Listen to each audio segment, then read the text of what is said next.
to the war room. We got Dev, Kill, Jimmy, PJ, B. Austin, the hot block commander. How you wanna end a 1 or 2 hour show to keep the brain running with the premise to talk sports on a national level?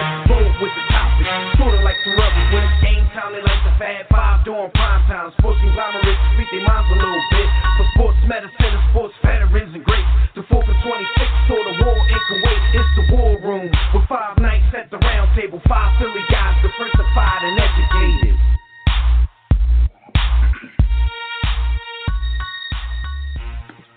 Yo, what's up, world? That's right. You used to hearing Dev, but guess what? Dev ain't here right now, so it's about to get crazy. What's good, War Room family? You are once again live in the War Room, brought to you by War Room Sports on the War Room Sports Podcast Network. I'm your man Jimmy, a.k.a. The Blueprint, and I'm at the round table with my brothers B. Austin, and we got a special celebrity guest in the building. Hank, a.k.a. Mr. TMZ, is in the building with us. You know what I mean? Dev is taking a rest day like LeBron. Dev is taking a rest day like LeBron right now. He was like, yo, he had to call out like Bron and them. You know what I'm saying? So keep your head up there. But anyway, you guys keep it locked right here. Keep it locked right here for the next 2 hours as we discuss the Cavs gearing up for the championship run and a whole lot more. And if you want to holler at us throughout the show, you can join us right now in the JW Philly Realty chat room. It is open at blogtalkradio.com/The War Room, or join us on Facebook, Twitter, just go at War Room Sports on any of your social medias, and you can send us in your questions. You can talk dirty about us. We don't care. Just come and enjoy the ride with us. And if you're listening, happen to be listening by recording with the podcast or WRSPN, you can still add us at War Room Sports and tell us how you feel about us, because we don't care and we will dish you back. You can also call us directly when we open up the Digital Extreme Tech hotline. That number is 323-410-0012. But here's a quick note. Throughout the week, when we are not on the air, not only check out our show, but check out the entire podcast network. Because besides our show, The War Room, we also have shows like The Line with Roy and Chris, Tissue and the Tape Show with Phil and Savad, Joint Appetit with the Burtons, the No Look Podcast with Frank and Andy. And listen, we got a new genre right now, right? It's for all you TV heads. It's called On the Couch with the Wilsons. Podcast legend Phil Matic has a couple shows on the network, so salute to Phil Matic. You already know. But you can check all that out on the War Room Sports Podcast Network. Basically, everything I just told you can be found in one location. This is our hub. Go to warroomsports.com. You can find the podcast network, our social media sites, everything we do at warroomsports.com. If you're looking directly for the podcast network, go to warroomsports.com and click the WRS Podcast Network tab. It's a tab on the site. Or, even better than that, download our free mobile app, which is on iOS and Android, and everything's within that hub as well. Everything we do, all of our sophisticated ignorance can be found there.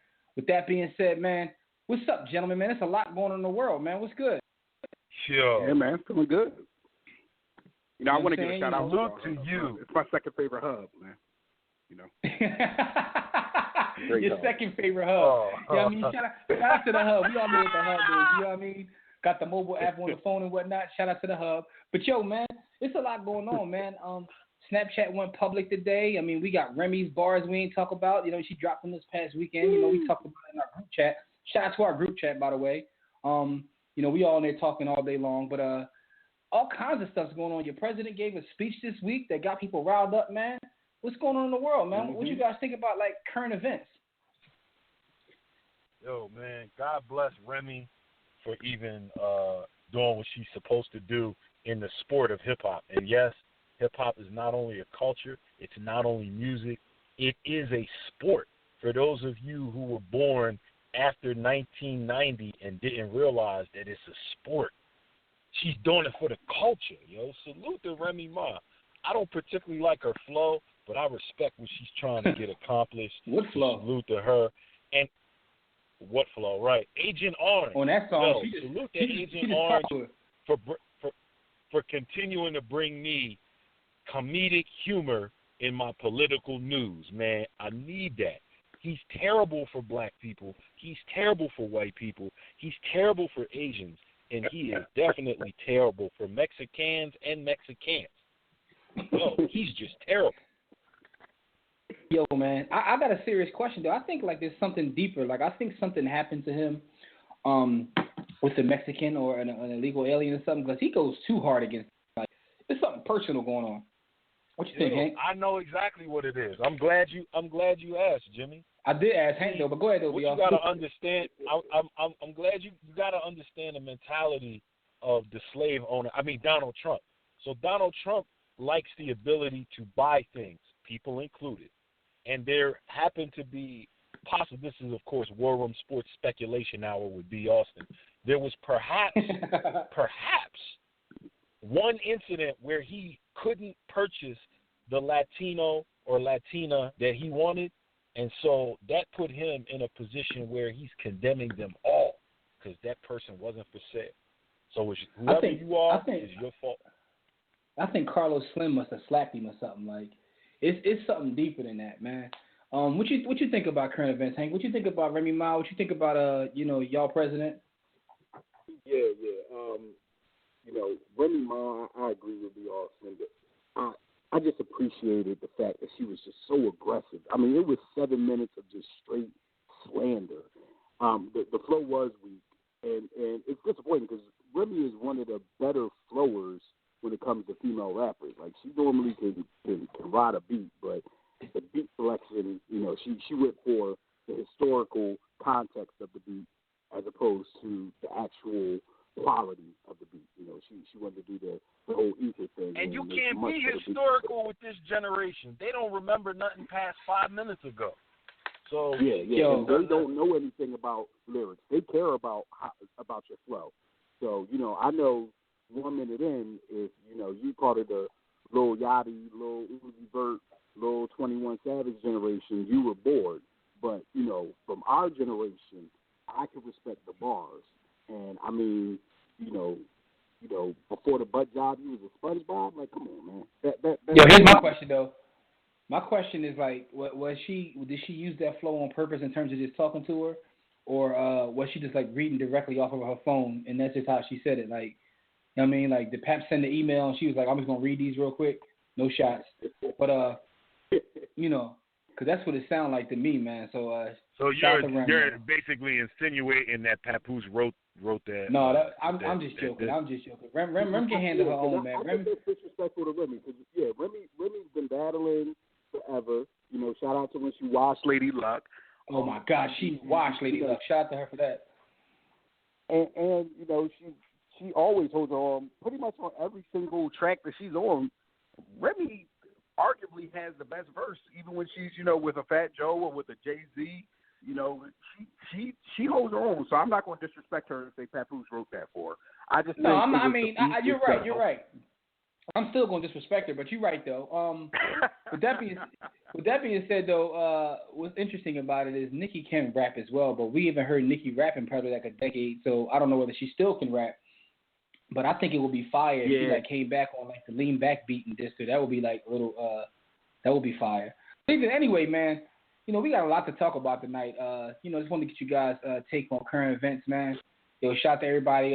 Follow me on Snapchat because I just sent out a snap letting everybody know that we're on the air. And I'm only saying that now because they did go public because several billionaires being made today. And since I bought a couple shares, I'm just going. Y'all know what I'm doing. With that being said, man, listen. A couple shares.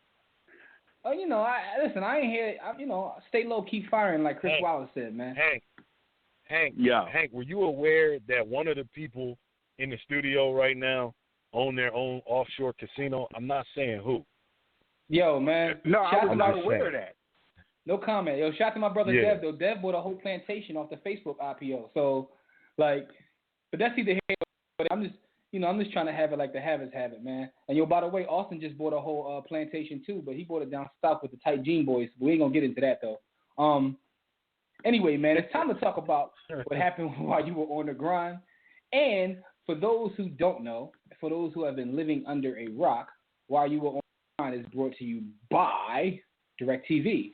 If you'd like a better TV experience than cable has to offer, including NFL Sunday Ticket, go to our website, which is warroomsports.com. Click on that DirecTV logo and order a better TV experience at a discounted War Room Sports sign-up rate.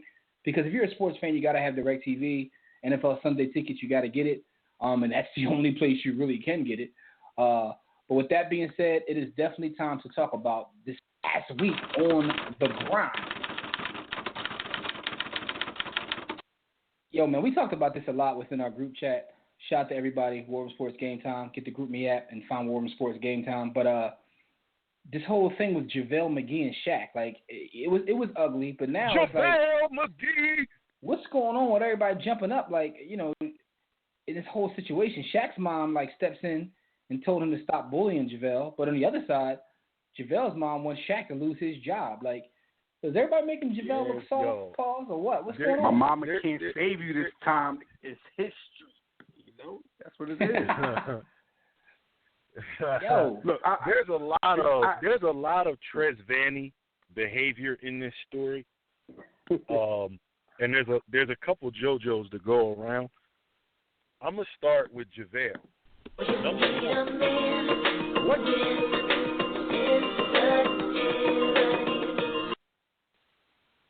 Yes, sensitive men. JaVale, what took you 6 years to step to Twism? My man Shazam. You so Eloise, or whatever Shaquille is backwards. What took you so long? My man, you waited this long. He's been dissing you. Shaq has low-key been dissing every center that showed up in the NBA since he stopped being able to dunk. So that's like Cleveland and Boston did. He's been dissing every center. You're not new. You just happen to do a whole bunch of boneheaded stuff on the court, so now you're tired of him picking on you. Okay, you're soft for that. Shaq, you're a JoJo candidate for dissing someone who is barely in the league. Like, if I'm in Shaq's position, it's not funny to pick on the handicap. And JaVale McGee, in terms of ability and career compared to Shaq, is a handyman. Come on, man. Shaq, you're corny. And women, ladies, moms, mom, once he hits 21, for real, once he hits 15. But once he hits 21, you can't do that, man. I understand he came down your birthday now, man, but you can't tell a mother to stop being a mother. That's gonna always be there. But to your other point about, she wants my man to lose his job, though. I mean, she went a bit. Yeah, she went a bit far. She definitely went a bit far, and she probably should have chilled because, in the grand scheme of things, you're making him look like he can't handle his own business. You know what I'm saying? But he is weak. Exactly. Now, one thing I got to disagree with you with, B. Austin. One thing I got to disagree with you with is when you said, as far as talent and ability, he's so much further below Shaq. To me, JaVale McGee is pretty much one of the biggest wastes of athletic ability and size I've ever seen. To be somebody Jimmy, did you peep how Hank came here to get down and talk technical? Hank, you are actually very correct. You are right. So since you want to get technical on a ninja, you're right. Because this dude not only has the size and the athletic ability, but he grew up around basketball. His father was an NBA player, first round pick. His mother was a WNBA player. Her twin sister played professional. They played on Cheryl Miller's USC team. For somebody to be surrounded by so many basketball savants, to be so dumb and have so little understanding of the game baffles me. I just don't understand how he's such a waste. Yeah. He acts as if Shaq somehow used CGI to create these clips that he did. No, Shaq didn't make you shoot on the other basket. That was you that did that. He should point it out. Now, yes, Shaq is a bully, but you opened the door for the man. So I mean, at the end of the day, yes, you look stupid, and now you look weak because your mom is stepping up for you. Little punk Kevin Durant's jumping up because now all of a sudden he's tough. He wants to act like somehow he KD is a good now. Wait, but hey, Kevin Durant had the absolute best bars and response that nobody but real G's peeped. Nobody peeped it, Jimmy. I know you peeped them bars. Which one? Yo, Kevin Durant said something to the effect of, I didn't know, when did it become cool for police to pick on citizens? Yeah. Don DeMarco. Yeah, he got a Don DeMarco. But a bigger story with that is, why is KD so tough now though? Because West wasn't in the room. If Westbrook was in the room, he wouldn't be saying nothing. He'd be walking the other direction. You already know, man. But this whole thing with Shaq and JaVale got way out of hand. JaVale definitely helped Shaq's television career by giving him so much content for his little Shaq in the Fool segment. I mean, between him and James Harden, they can do a 2-hour reel on the Shaq in the Fool segment. But so it's not like Hank said, it's not like he's a. But James Harden has it right because he don't care. True, exactly. James but Harden I mean, don't care. And the thing is that everybody assumed that's what JaVale was, but I guess everybody has their point where to get to a certain point. And it's funny because on Twitter, shout out at KCMac38, he said, Shaq keep doing that, he's gonna make JaVale lose his job too. So I mean, it is what it is, man. But anyway, man, a lot of stuff happened while you were on the ground. Let's another amazing story real quick. Well, I shouldn't call this amazing, man, but Standing Tall and Talented, aka Stat, aka Amari Stoudemire, says he would avoid a gay teammate at all costs. At all costs. I mean, now, granted, he's not the Amari that was in the spotlight, before. But what do you guys think about? First of all, you got to understand how to be politically correct, and if you're not going to be, then you got to stand behind that. So I don't want to see him retract this later. But what do you guys think about him saying this? The first person it reminded me of. Yo, salute to the and the great Tim Hardaway. First of all, I wouldn't want him on my team, and second of all, if he was on my team, I would, really distance myself from him because I don't think that's right, and I don't think that he should be in a locker room while we're in a locker room, and it's just a whole lot of other things. So I wouldn't even be a part of that. But it's stuff like that going on, and there's a lot. Other people I hear like that's still in the closet and don't want to come out the closet. But I just leave that alone. Tim Hardaway is out of pocket. Now he's like an advocate for the LGBTQ fill in the blank community. Like Tim Hardaway is like an advocate. He flipped all the way around. Yeah, they'll get you up out of here. I mean, I'm not even really comfortable. They put him on his stomach. Yo, Hank ain't even comfortable answering this question. He let me off the talk. What I'm gonna say is everybody should do what they want to do, and I think Amari Stoudemire's comments were reprehensible, and I can't believe that he would think that way. Yo, Hank is getting that TV money. Hank is getting that TV money, my nigga. Yeah, talk, Hank. Tell him what it is, Hank. B. Austin, what's your comment, B. Austin?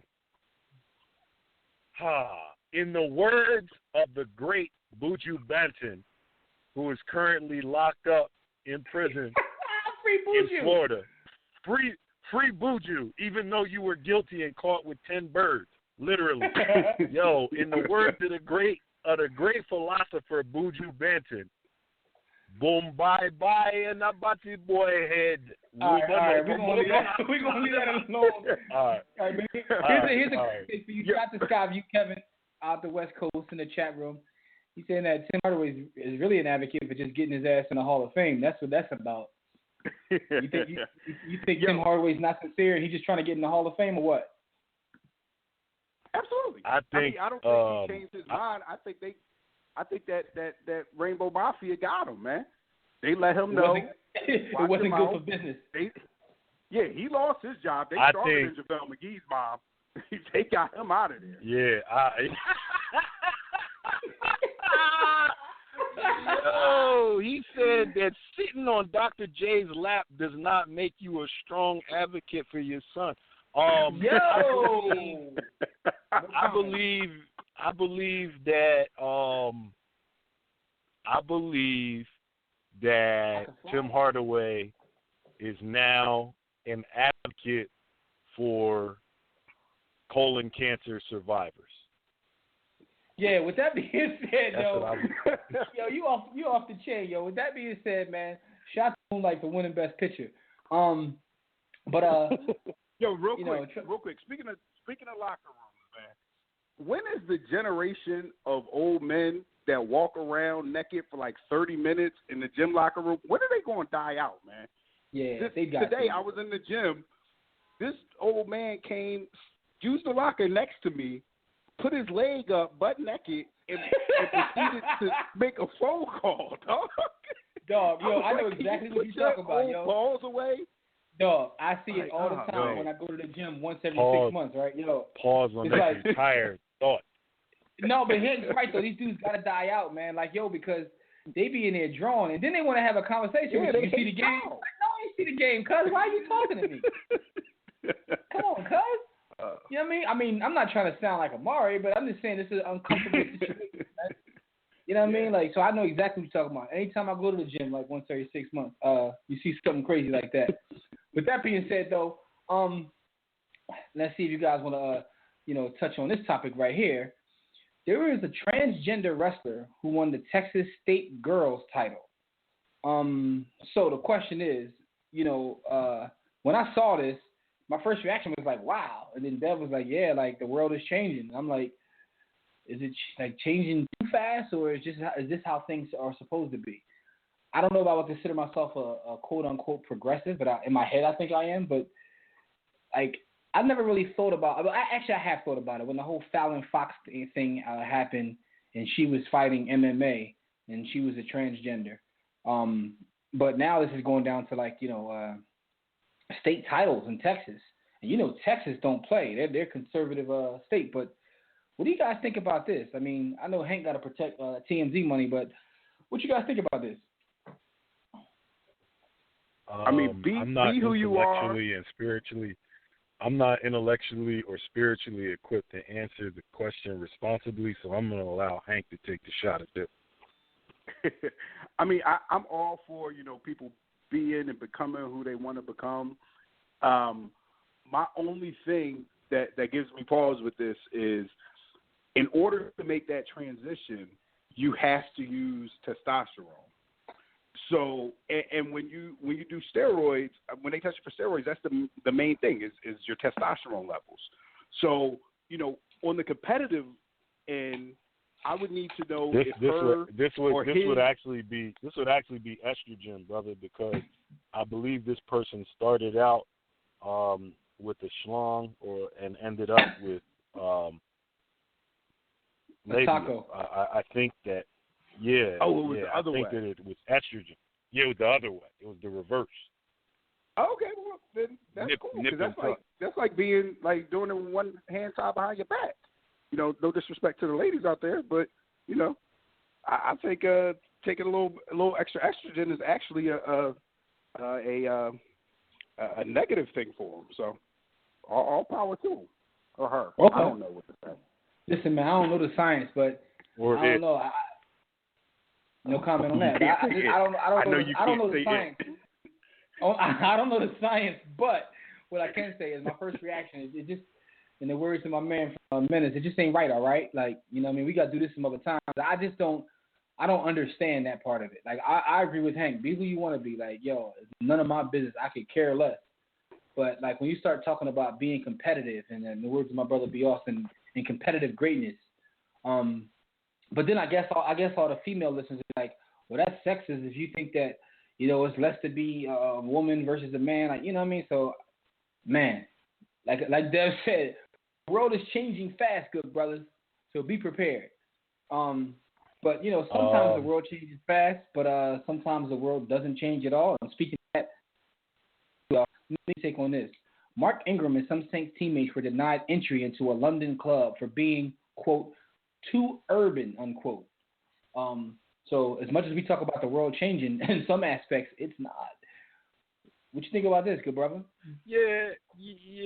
I mean, I'm not surprised. I think that If we look at where they were, which is the UK, London, you have only to look at the sentiment that factored in on Brexit. What am I talking about? Well, the people and the citizens of the UK, they didn't make a decision to exit the European Union based on economics, based on social infrastructure. They were xenophobic and racist to an extent. They didn't want foreigners coming from the Middle East and Africa to overrun the UK. And they felt as though that was happening in Southern and Central Europe. And so that was the basis for which the referendum was decided and the vote was cast in Brexit. So how does that correlate to Mark Ingram and his cohort not being allowed to gain entry to a London nightclub? These are the people that voted to leave the European Union because there's too many Africans and too many Muslims entering the UK. So this is not a surprise. Furthermore, these are the culture or cultures in the UK are some of the cultures that feed into the white supremacist cultures that we see here in North America. So this is not shocking. Like, this isn't a surprising story. We just don't hear a lot of it out of the UK, presumably because North Americans or Yanks are typically not involved or there. And when they are, they get a pass because our hip-hop culture, so to speak, is what feeds them. So we're entertaining. But this isn't shocking. It's not a shocking that's story. crazy. Not surprising at all. I see you got your chalkboard out and whatnot. But I just want to say shout out to all of our UK listeners, because we do got listeners in the UK. And shout out to my man Stormzy. His last album was fire. Shout out to King. Only thing I can add to that, man, is it's also interesting when you talk about, being someone from the African diaspora. I mean, you talk about North America, right? A lot of times what we're concerned about is how the black man is treated here, because there's a lot of issues there. But you don't generally think about how, the black man is treated across the world. You know what I mean? Like, across the world, there are always issues. I was looking at this, it's a new Netflix show coming out. It's called, like, Gorilla something or another. But it's like, they were, like, saying it's about the civil rights struggle in London in, like, the 1970s. I'm like, damn, the 1970s? They were still, obviously we still fight for civil rights to this day, but they were saying, like, it was a big thing in the 70s in London. And shout out to that straight to Netflix joint, because the trailer looks fire. But you're right, B. Austin. A lot of times we don't think about, our brothers worldwide. We think about, what's going on here in the States. It's even bigger in Europe, because when you think about our history here, we are the descendants of the ultimate disenfranchised, the African slave in the U.S. But now fast forward and look at when you talk about black people in Europe, where do they come from and who are they? They're immigrants. They have immigrated to those places, and now you're forcing what I call non-indigenous populace, but you're forcing other groups of people to compete for resource and opportunity. I look at racism and white supremacy to manifest itself mainly in economics, and I know that you agree with this as well, Jimmy. Yes, sir. Scarcity brings about the ugliest manifestations of racism, because if I have to compete with you, then what I'm going to do is, within my culture or my group, I'm going to tell everybody that we're better than this group of people, or this group of people is a threat to us. So it's kind of like, what do you do with black people in North America? You don't really have it figured out.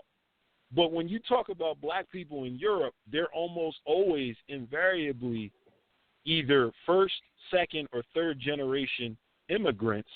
So they're going to receive slander because you don't belong here. You came here from literally go back to where you belong. When you hear that type of rhetoric here in the U.S., it's kind of silly. It's like when the Klansman says, go back to Africa. Well, what's my tie to Africa? You know, and there is certainly one, but he can't articulate that. But when you say it there in Europe, it has more of a sting because these people more than likely remember where they came from and remember the situation they come from, so it has more sting and bite to it. So all that to say, Mark Ingram, yo, you can't escape it being in the UK, man. It's worldwide.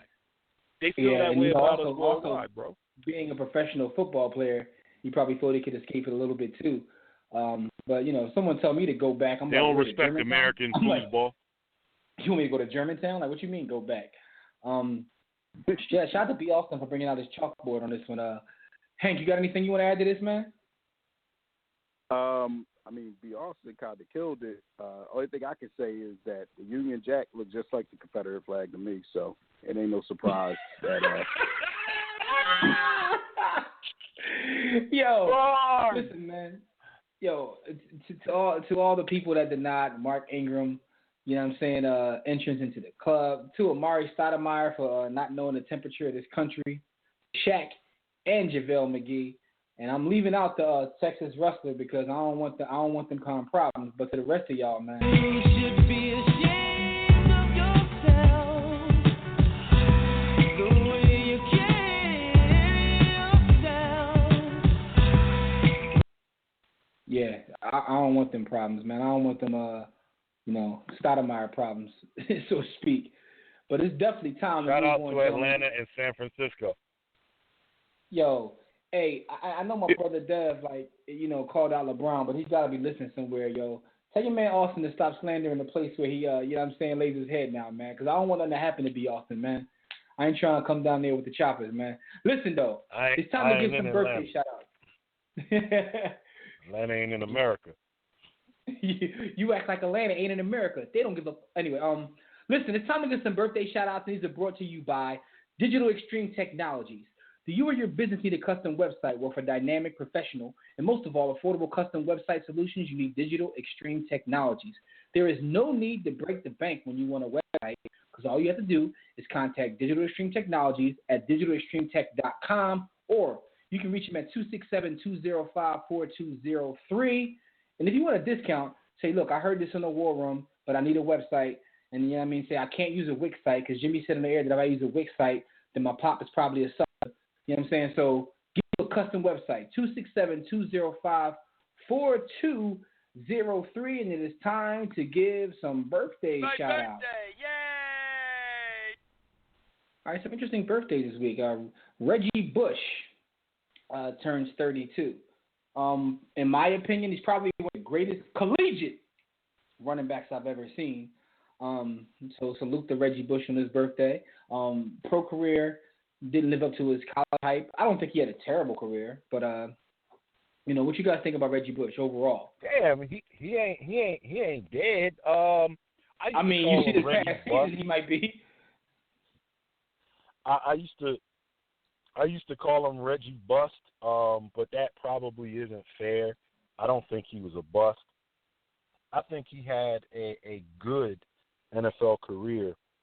The problem is he set the bar so high at USC. He was quite literally one of the greatest college players of all time, and it was near impossible to live up to that in the pros, and he didn't even give it a good go at living up to what he was in college in the NFL. But his career wasn't bad. He had 2,000-yard seasons, and he is still to this day considered a matchup nightmare, because when you bring him in at running back and you motion him and split him out wide and a linebacker goes with him, that still is a terrible matchup, and that's where his value lies. And then he came out and said, I don't want to be considered just a scat back or just a wide receiver who ends up in the backfield, and he worked on becoming a solid, if not good, hand the ball off, every down back, Right, well, and was successful at it for right? at least 2.5 seasons. Reggie Bush has had a good career for somebody drafted in the 5th or 6th round. Problem is, he was drafted number 2 overall. You know what I'm saying? So anyway, salute to him on his birthday. He turns 32. He's another name for you guys. Ben Roethlisberger, a.k.a. Don't Say Nothing, Just Give It Here, turns 35. Henrik Lundqvist turns 35. Ron Gant turns 52. And Al Del Greco turns 55. Yeah. Definitely, you get old when you start seeing these names. You're like, yo, I remember him. Yo, y'all are old. Y'all are old, man. You already know, man. Shout out to JQ. That's surprising that Aldo Greco was 55. I didn't think he was that old. Me either.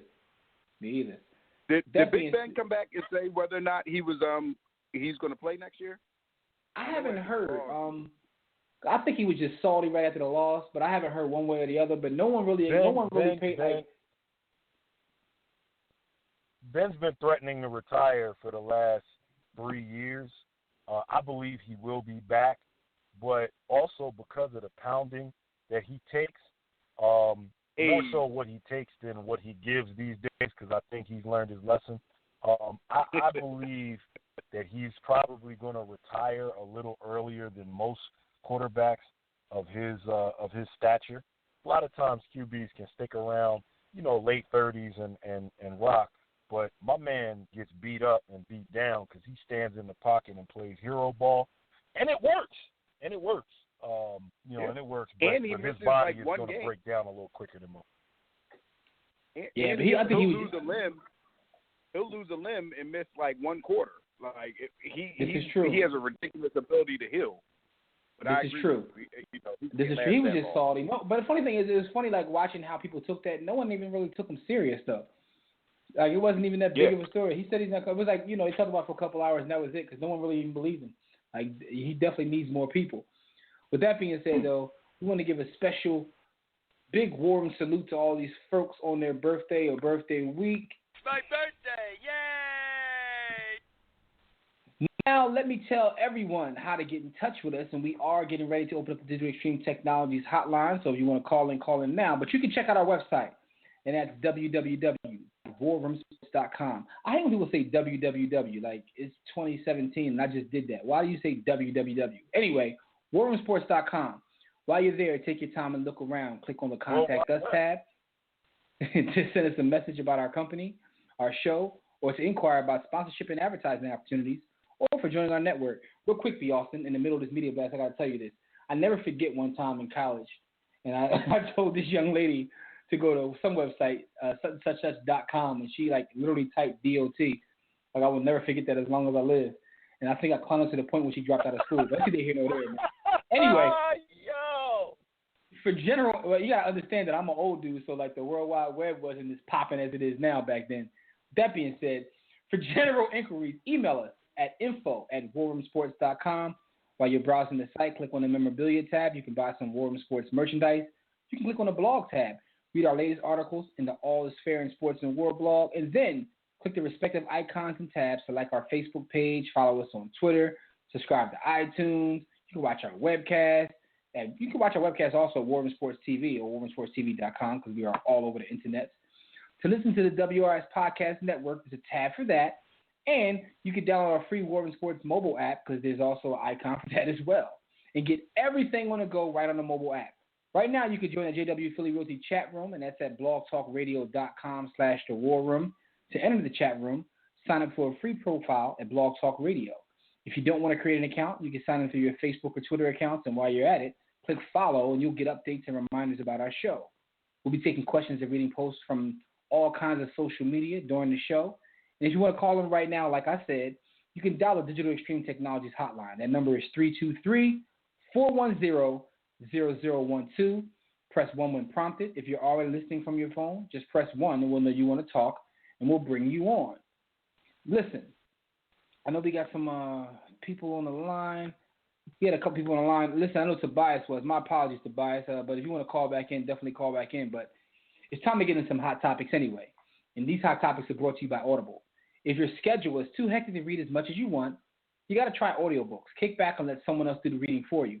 Or quite possibly you just can't read, and that's fine too. Listen, we will not judge you, but you can get Audible, and you can do that by going to audibletrial.com/WarrenSports, and you can get a free book. Get a free book on us by going to audibletrial.com/WarrenSports. Right now, I am finishing up, the Slanderous book by George Carl, because he's giving everyone, he disrespects everyone, including himself, in this book. So that's on Audible. But there's tons of great sports books on Audible. You want to learn the history of the game? Some of you guys probably should.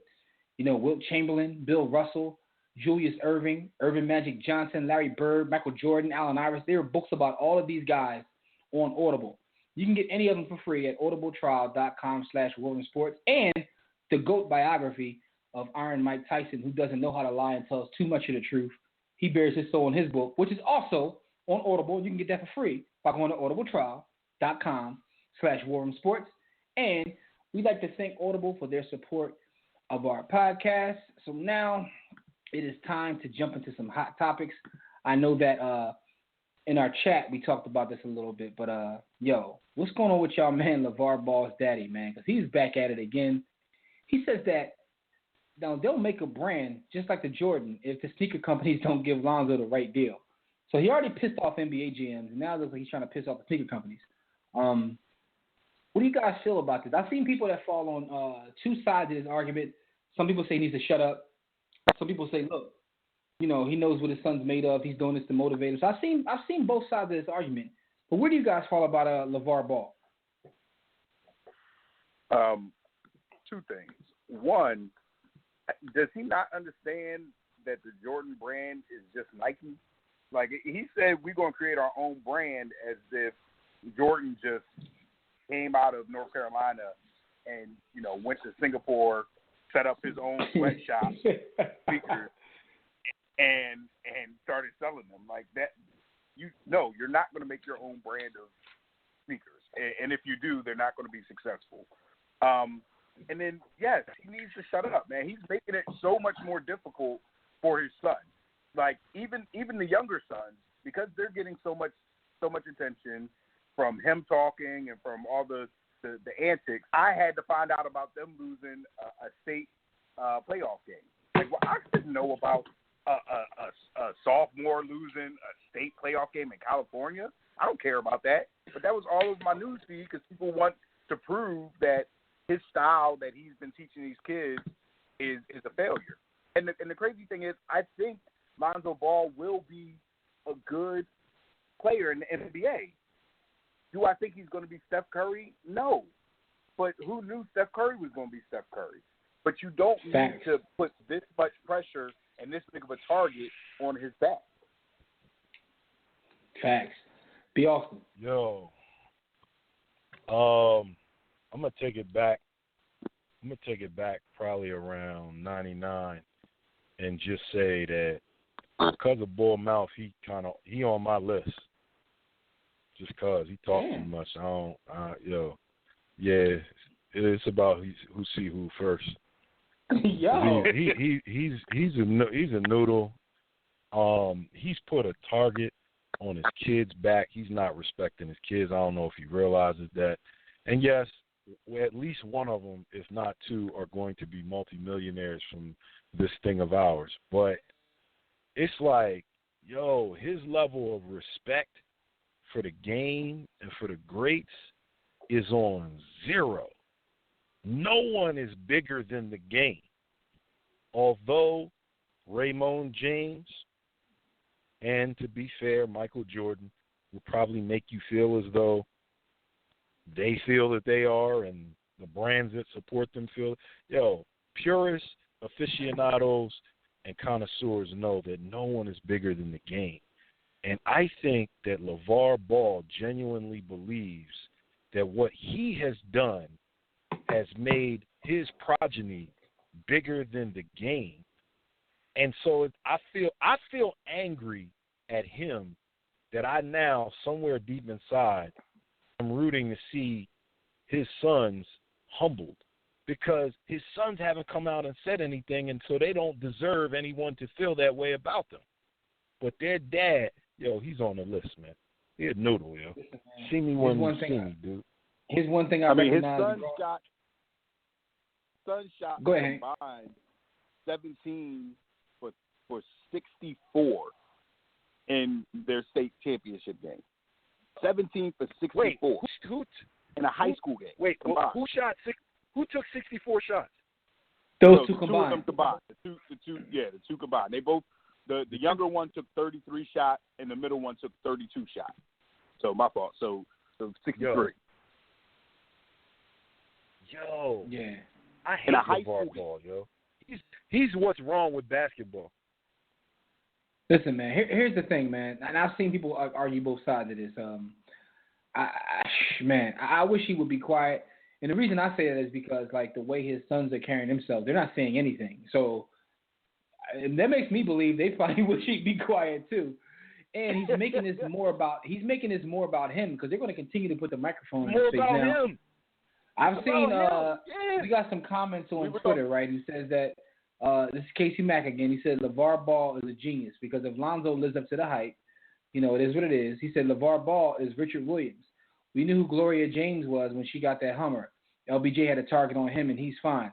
Here's the thing about that, real quick, Casey Mack. LeBron James is a once-in-a-lifetime player. Like, he's literally a child prodigy at basketball. I'm not comparing LeVar Ball to LeBron. And LeBron James is also an outlier in the fact that he's one of the only guys who has that much hype actually lived up to it. There's not too many people you can say that had that kind of hype and lived up to it. So salute LeBron for that, but I don't like that comparison. And also, real quick, quite honestly, he exceeded the hype.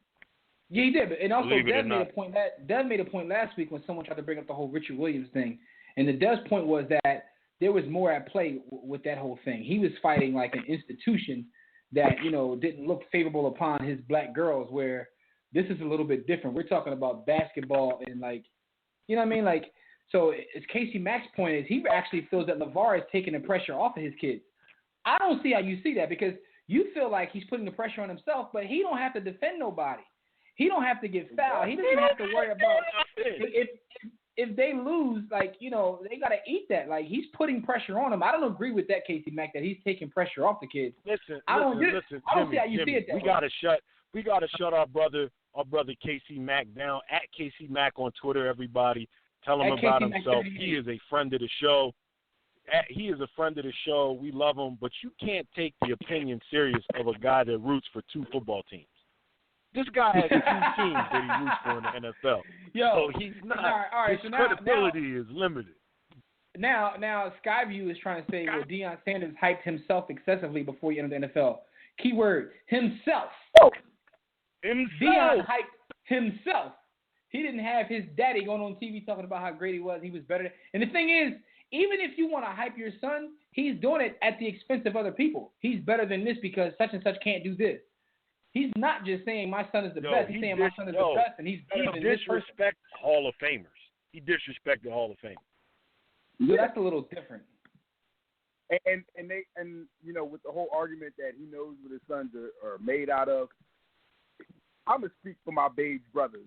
We're sensitive, man. So I know that this stuff tears them apart. I know that they don't like hearing their teammates, "Your daddy, shut up." Like Lonzo Ball don't want to hear that, man. This dude last week said that if Steph Curry was on UCLA, the team would be worse. What are you talking about, man? Guys, he drawn. Casey Mack, I can't ride with you on this one. And by the way, Casey Mack said, "Damn, that's a low blow, Brad.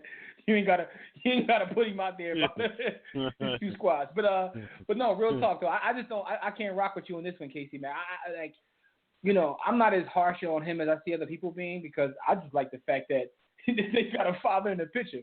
But at the same time, it's like, yo, after the first time, like, stop doubling down, yo. That's my thing. Just fall back. Oh, he beyond double down. He like quadrupled down now. Yeah, and it's like, yo, you start to see execs talking about he may be an issue. You know what I'm saying? Then he came out. Did he come out and say, I want my son to play for nobody but the Lakers and try to back off that? But yeah, he's out of pocket right now, man. He's out of pocket, man. With that being said, though, I got a question for you, and I see that we have a caller on us. Tobias, let me get you on 1 second. But let me ask these guys one question. Because the one thing that this story made me think about is the fact that Jordan has his own brand, even though it's like, somewhat under Nike, but it still operates as an independent business of Nike, obviously, having ownership as well as Mike, who has a huge percentage of ownership. Is there any other player that could have done that? Because I see a lot of players shy away from that. They tried to give LeBron the same deal, and he was like, "No, keep that swoosh on, man. You can give me my little logo, but I want to stay behind the swoosh." He didn't want to even attempt what Mike did. And Kobe the same way. Do you think anybody else could have done that? Yeah, I think LeBron is probably the closest. But we through the years we've talked about this, and like besides our witty banter and back and forth, I agree with a lot of your sentiments in terms of what Phil Knight did for Mike. So I don't believe that Michael Jordan would be Michael Jordan in the social media age. I think there's no denying his talent and ability. I think he would still be one of the greatest ever.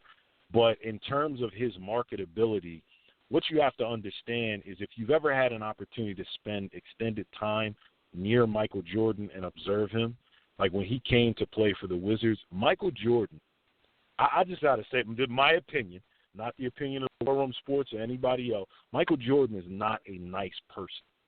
He's not a nice person. He's not likable.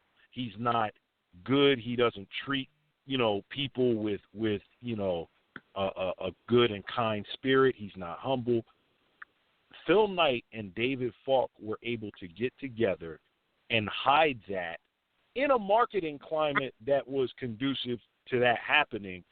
So the world fell in love with the idea of Michael Jordan as the hero for NBA, and then David Stern bought into it. Everybody bought in. So Michael Jordan became an ideal.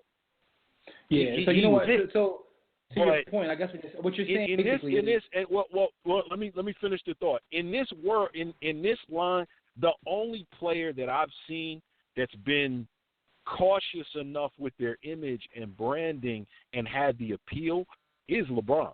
Kobe had the ability on the court, but people don't like Kobe's polarizing, so he couldn't have done it.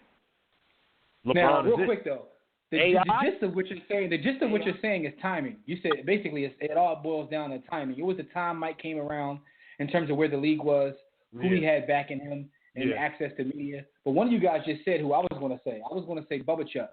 And the reason I was going to say Bubba Chuck is because he's sort of like I said AI.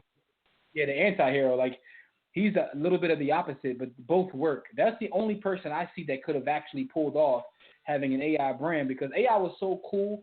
Like, you have to be cool enough for a dude to want to wear your shoe and not like, you know what I mean? Like, it's sort of like, what's the old AI wouldn't have been able to do it for other reasons, though, Jimmy. Not the brand. The brand appeal is there globally.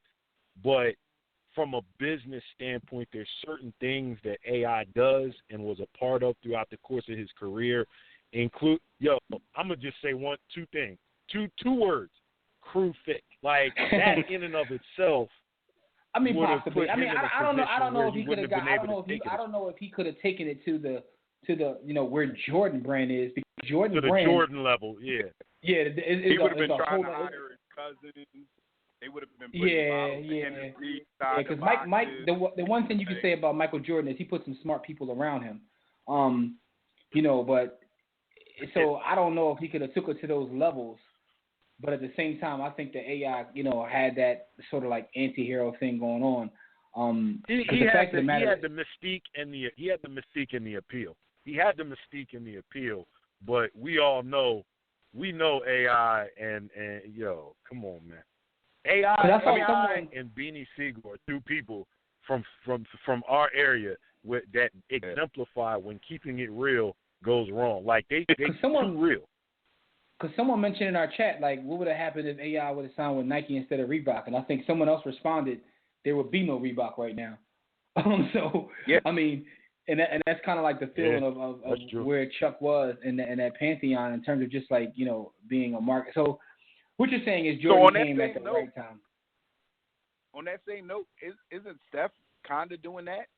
I mean, Under Armour isn't his, but as far as their line of basketball shoes, like he's carrying that.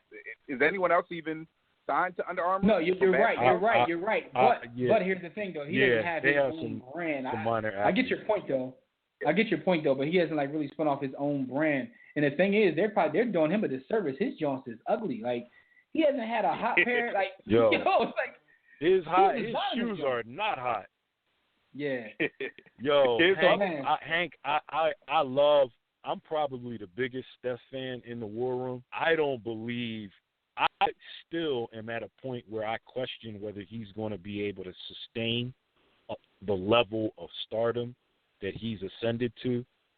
And if you don't maintain it or sustain it, you're not going to be able to sell product the way a Jordan did, or think about Jordan this. Jordan came back. Go ahead.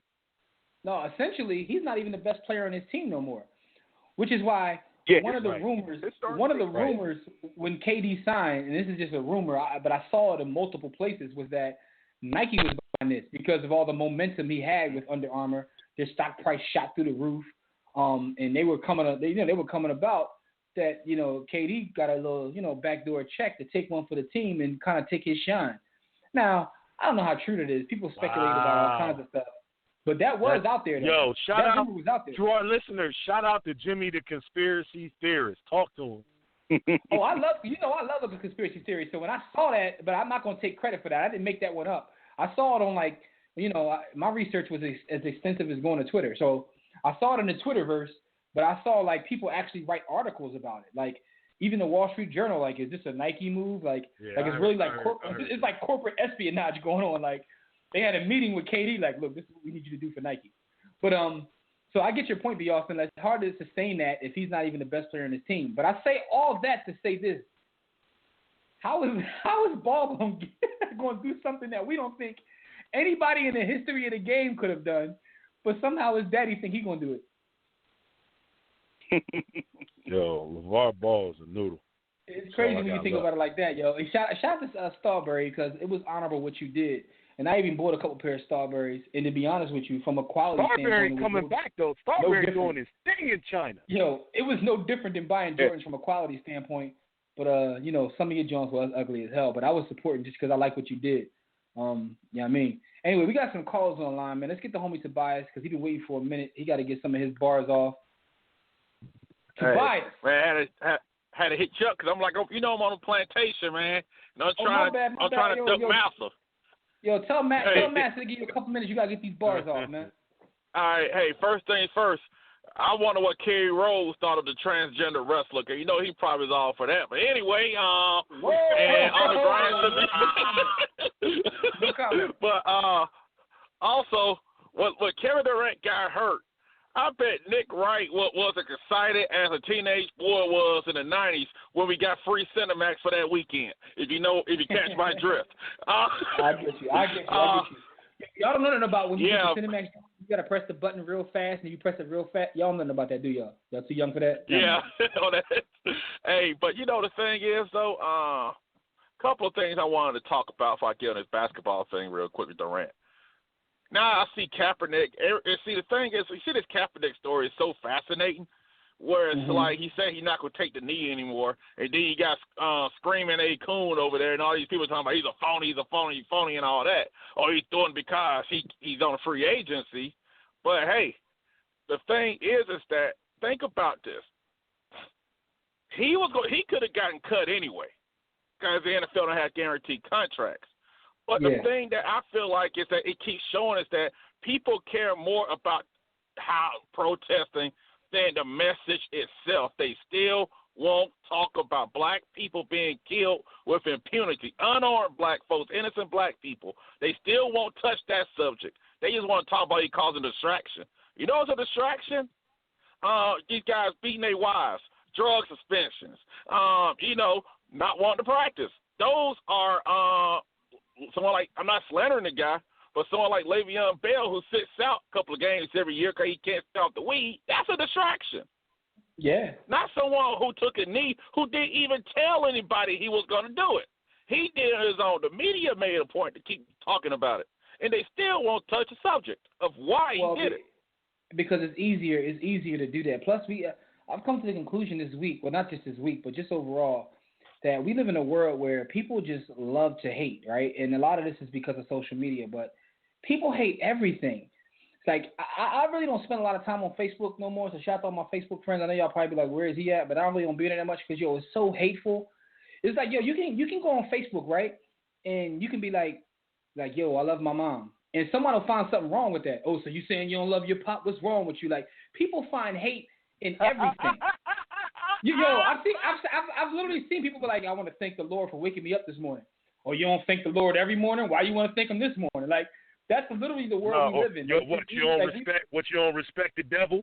You ain't gonna get a devil some props to it? We live in a world where it's just like people just want to hate each other, and that goes like it's actually transcended to our sports talk. That's why it's hard for me to even watch like any show on ESPN.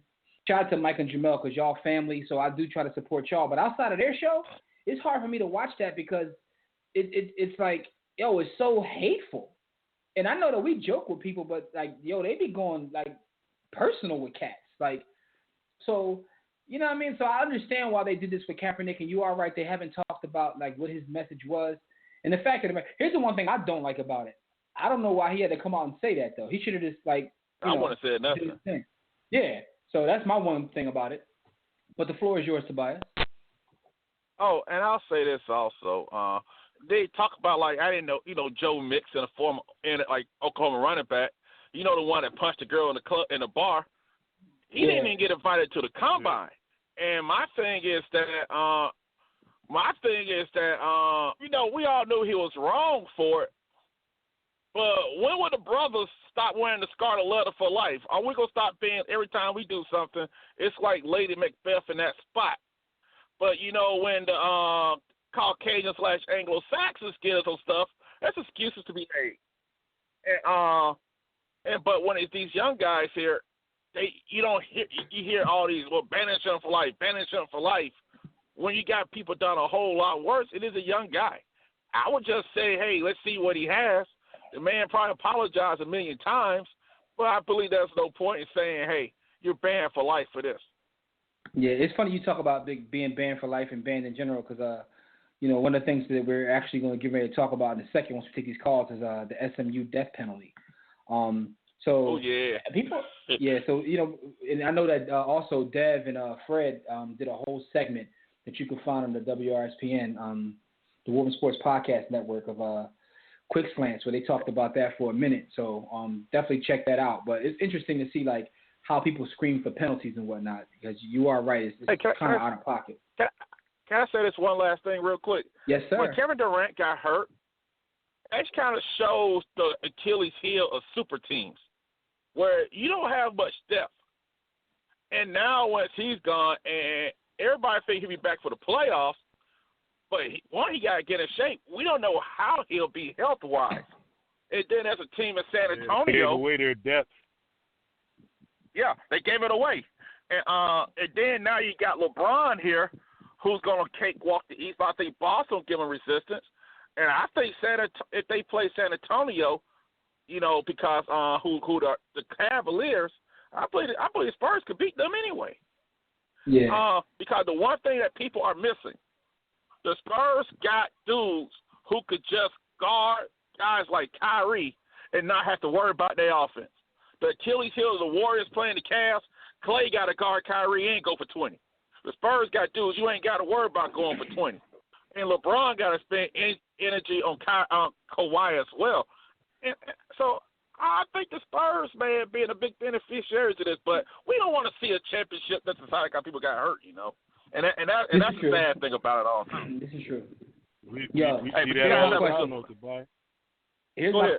So the Spurs get lucky with this injury and they beat the Warriors and end up beating the Cavs. Does that mean that Tim Duncan was overrated? I'm joking. I just wanted to, shout out to the homie Survive because I know once he hears this, I'm gonna get a text because he rides for Tim Duncan. But anyway, Tobias, man, thanks for your call. We appreciate your support as always, man. We look forward to talking to you in the group chat and hearing from you next week. Hey, man, you guys take it easy. All right, homie, take it easy. Bye. All right, bye. Oh, I think this is Casey Mack on the line. Casey Mack want to call in and talk about our Be Off the Distance. This is Casey Mack. Casey Mack, what's up, homie? Yeah, Chop it up. my ears are burning. Bradley trying to hurt my feelings. Jimmy, you said Bradley that we only season. know B. Austin around these parts. You tell that your partner in crime that football season's been over with about 3 or 4 weeks, and both my teams got eliminated. A month ago? All right. Why are we talking about football? Now I want to make sure I'm right on this, right? So Casey Mack, right? In terms of basketball, you are just a Mavericks fan. Is that correct? Just a Mavericks fan. Okay, so I just want to know if we want to. You don't have two teams, one for the West and one for the East. Well, I mean, I could have had the Sacramento Kings. You know, they used to be the Kansas City Kings, but they sucked back then. They suck now. So I mean, I got you. might as well just root for one team. Oh, so you only root different. for the teams that are doing well. I got you. No. And for those who don't know, he's from Kansas City but lives in the Dallas area, so he's rooting for his home team. I just root for the home team. I hear you. There's nothing wrong with that. I root for the home team. I hear you, Chan. Look. But what else is going on, though, man? What do you think about these topics we're touching on this evening? Well, I tell you about the first take, folks. I've noticed that Matt Kellerman always supports the brothers, and Steven is always Conan against us. And I think that's how the show is purposely designed. Conan A. Smith. Exactly. Conan. And you know, never fails. Once every day, he's got a topic about somebody, whether it be Marvin Lewis or whatever's going on in the NBA right now. I mean, it's sad, but I called because of the LeVar Ball. Look, you get a father who is supporting his boy. I mean, you know, why are we being so negative about that? I mean, any other time, daddy's not in the home, but we got a daddy in the home. And you know what? He is doing something with them kids. All three of his sons are doing something positive. You know what? We would not have here's the thing. Casey Mack, I wanna feel that way, but there's also like this is in the words of the philosopher Meek Mill. There's levels, right? So I want to feel that way, but it's like he's taking it too far. You know what I mean? Like I want to taking it too far. Listen, he's Listen, Jimmy. Stop making yourself the news, though. He shouldn't be the news. As a father of two, let me ask you this. As a father of two athletes, let me just step in and say he's in the home as he should be because he helped make them. So let's not set our standards so low that we lose sight of the real ideals. He's supposed to be there. Great point. He's supposed to be there. Okay, let me ask you this. The other piece to that, Casey, is you're not supporting your boys. You're letting loose with incendiary commentary so that you become the focus because you want some of that limelight, you want some of that attention, you want some of what's coming, and you want credit as opposed to making it about the game, A, and your sons, B. It's about you. That's why he keeps making these comments because the attention keeps rolling in, and now he's doing it almost at the expense of his children because his children have to hear that in games, have to hear that from teammates. Now, it's one thing to say, and I would say this too, well, he just got to toughen up and take it because I know what he's made of, but that's fine. You still don't have to put that target on your son's back. I don't need to know what you're made of if I made you. Let me ask you a question, B. I mean, do you really think it's a target? I mean, this man has a game plan that his kids have followed from day one. Before there was a such thing as UCLA, his boys, I mean, he told that coach, Alfred, that my boys are coming to UCLA. They weren't even in high school yet. He told them, my boys are good enough. They're gonna be at UCLA. They're gonna turn everything around. What happened? No, but hold on. Lonzo's at UCLA right now. You know, we never knew who the hell the Ball family was until you two come out. And then, but here's my thing. Lonzo gets the McDonald's All-American, and you know what? Half the people who followed the Ball brothers didn't even realize LaMelo and Lonzo were brothers. I mean, this man, all we know who LeVar is. LeVar is promoting his kids. His kids are kicking ass, and we shitting on it. No, but here's the thing. A couple things to this. I would love to hear how Skyview Kevin feels about this because he's in the chat room, and he himself has a son who'll probably be in the NBA soon. So I want to know how he feels about this. But here's my point. B. Austin, you make a great point. Like, we shouldn't be celebrating him for doing something that he should be doing. You're absolutely right about that. But my point is, you are taking it too far because all the fathers that you mentioned, and you tried to compare him to, you know, whether we're talking about, you know, the Williams father and all that, even if you talk about Tiger's father who promoted his son the same way, the one thing they have in common is they fell back. They never made it about them. The Williams father fell back. It was never about him. It was always about his daughters, but he never did anything to put a target on their back. He never disrespected the game. He never disrespected the game or other players to big up his daughters. But you know what? He got everybody talking about it now. And guess what? His son's going to probably be a 1, 2, or 3rd pick. Still. But you're of the opinion. You want to get them kids' names out there. This is 2017. It's all about social media right now.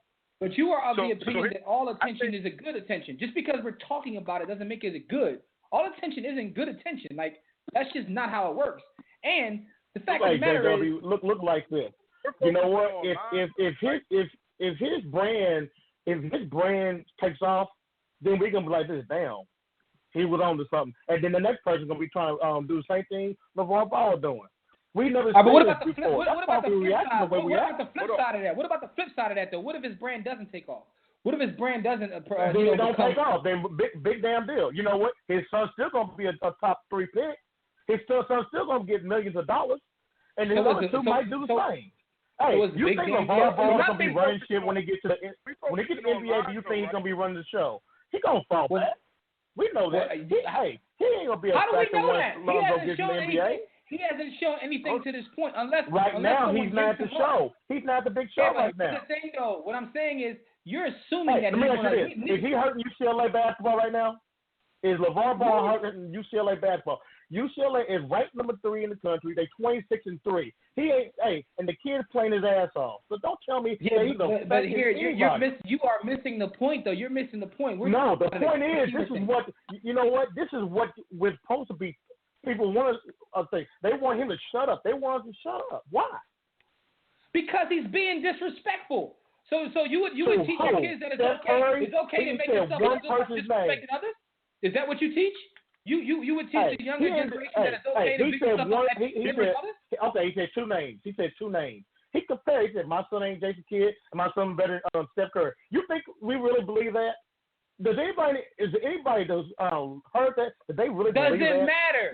Doesn't matter whether we believe it. It matters to you because you get all upset about it. You get upset about it. Why does it matter? Listen, we know he's full of it, right? He's a proud father. Bragging about his kids. I don't see nothing wrong with that. Isn't true. You're saying what he's saying isn't true, and you're saying he's full of it, but you're all about that. You're about being full. I'll tell you one thing. You're about being full of it and not being factual. Listen, man, here's one thing I can tell you right now. We wouldn't be talking about now, would we? We don't accept mediocrity. We would not be talking about the Ball family if they what you're saying is you're saying he's making an ass out of himself, but you're okay with it. We've never seen anything like this. 3 kids, 3 boys play high school ball together, kicking butt. Now everybody know who they are. Family. They don't suck. I mean, you might think I'm wrong, but I'm like this. What if I'm right? What if this man's onto something? No one's ever done this before. That's why, and we shitting on it because, dang, we ain't never seen nothing like this. No, that's not why. You're missing the whole point. No one. First off, one of them ain't even that good to me. You should be supporting them. Why? Say what? Why should I be supporting them? What ain't that good? Why should good? Tell me why I should be supporting them. No, I ain't saying supporting, but I'm just support. Hey, he's doing something positive. He ain't doing. What is he doing? He has hurt nobody. All that man has done is running his mouth. And he disrespecting Steph Curry. And you know what? You pretty much can laugh about it. Because we already know that he ain't better than Steph. Other than that man ain't done nothing. All right, so that's the case. Complaining about it. What's the point of him talking about it then? Like, so what you're saying is you're okay with mediocrity. He's bragging about his kids. You're okay with bragging about his kids, man. And you get mad because he's bragging about kids. You're missing the point, though. It's bigger than that. I'm missing the point. No, you are missing the point because you think that we're criticizing a father for bragging about his kids. That means that you're missing the point because none of us have said that we have a problem with him bragging about his kids. We have a problem with what he's doing in terms of putting this target on his back. Hank made the perfect point that every failure they have up to this point is being put on a bigger stage because of the way their fathers talk. How does Hank know their shooting percentage in the state championship? No one would have ever cared about that. The fact of the matter is every failure they have will have failures because they're not big. Is going to be blown up out of Everybody has failed. Everybody has failed. What do you feel? So what do you feel about do you think NBA? that I'm all of a sudden not going to play no more because I failed? Everybody's going to fail. But you know what? That's my point. So my point is, I bet next year you'll be watching D'Angelo at UCLA. I bet you'll be watching LaMelo in high school next year, and you'll be watching Lonzo in the NBA next year. So who will? Not me. Failure is part of the game. That's part of life. Just because you fail, you get back up and you keep going.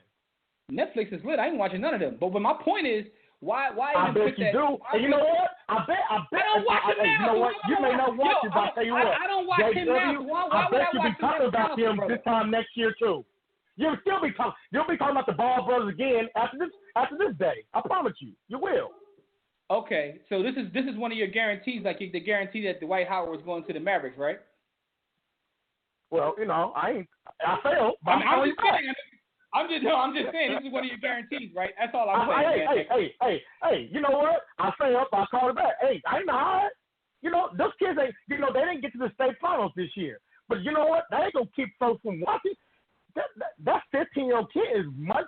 No, but that's TV. my point. My point is it shouldn't even matter that they didn't get to the state. That shouldn't matter.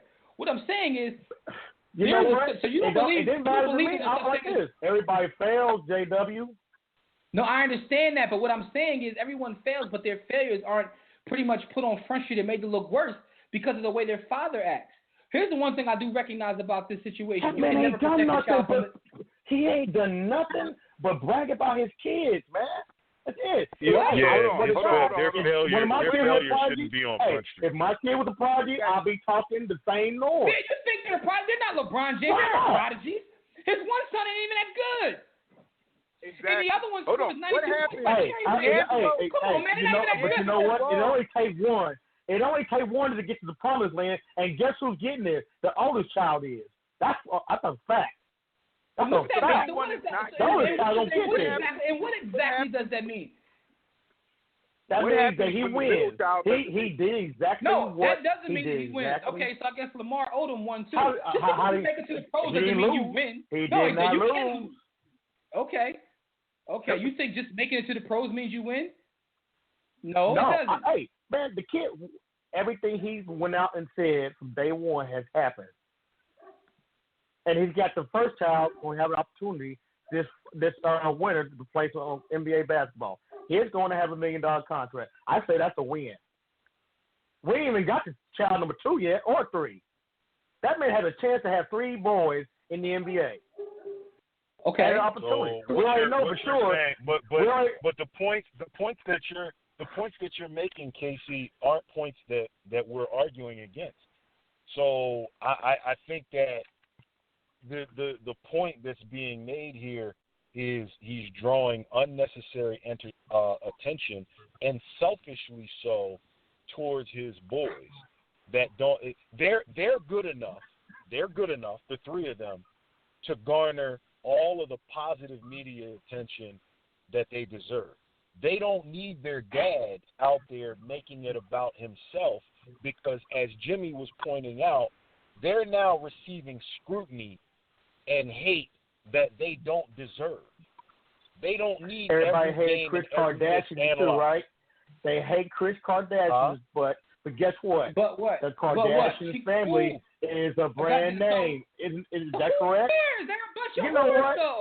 You think that But because my the friend- woman is famous that that makes it LeVar Ball might be a Attention whore too. is key. What I'm saying his is, job you're is talking to the wrong he people is with this, going Casey. for the family too. He Listen, is doing you're the talking to same the wrong thing. people. KC, You're trying to put that brand out there. Kardashians. I'm You bringing it. use the Only I brought them up Kardashian. because of the mom. The mom sold to the devil. That's no different than what LeVar Ball's doing. He's got his Yeah, brand. but so he's you got think his that's a kids, good and he thing? is trying to pay people for That's a selling. good Kardashian. thing? I'm not saying what is right or wrong. I'm just saying this is what he is doing.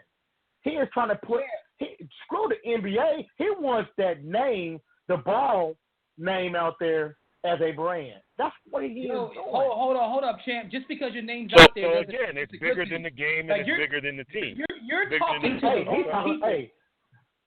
Yo, first of all, you're talking to the wrong people. They may not like LeVar, but they like them boys. They like them Ball boys. They are popular. I'm telling you. We don't care about that, though. You're talking to the wrong cares about We don't think that. popularity? We don't care about popularity. You're telling me about success, and listen, all success ain't good success. You just because your name rings Let me bells. ask you this. Let me ask you this. Okay, Yo, what is the goal? What is the goal? More than Hitler? Is that a good thing? Is Osama bin Laden and his whole family have to change their name because he put their family name out there? Just because your name is out there. Ball doesn't mean ain't talking nothing. about. So you comparing Ball now to a terrorist? Is that what we're doing now? You compared him to All a you're terrorist. trying You to compared do him to the Kardashians. No. All I Oh, said they terrorized the NBA already. is putting the brand out there. Kardashians, dude. Hey, You I brought brought the Kardashians because what I'm getting out of this conversation is that you think that popularity and money means a thing. Like that doesn't mean anything. For him and that family, it may. For him and that family, it very might be. Well, if that's the case, I feel sorry for him then. He's like this. Why should Nike have sole control of my kid when we can do our own? You really feel that's what he thinks? I don't know. First of all, I don't know. You're talking out of both sides. You're talking out of both sides of your mouth right now. Why not try? You're saying you already said that if you got an idea, hey, this is only in America you could do something like this. He's gonna try. Hold up. Why are we getting upset about it? Let me talk for a second because what you said was you said he's full of it, and now you're telling me about his big master plan that why let Nike have the money. Is he full of it or is he like you're talking about both sides of your mouth? Now you're saying he may be this, he may be that. It only takes one person to take him up on his brand. One person, and he can eliminate Nike for his kids, and they can make their own stuff. I mean, who cares? Listen, but who cares about that? That's what he's trying to do. That has nothing at all to do with what we're talking about. JW. Okay, let me ask you this: Why do you think LeVar is doing this in the first place? Why do you think to make himself famous? For what purpose? He's coming across like he's trying to make himself famous. I don't even think it has anything to do with this boy. He loves the attention. You cannot compare him to Marinovich. You cannot compare him to Woods. You cannot compare him to a Williams because he is trying to promote his boys and their brand.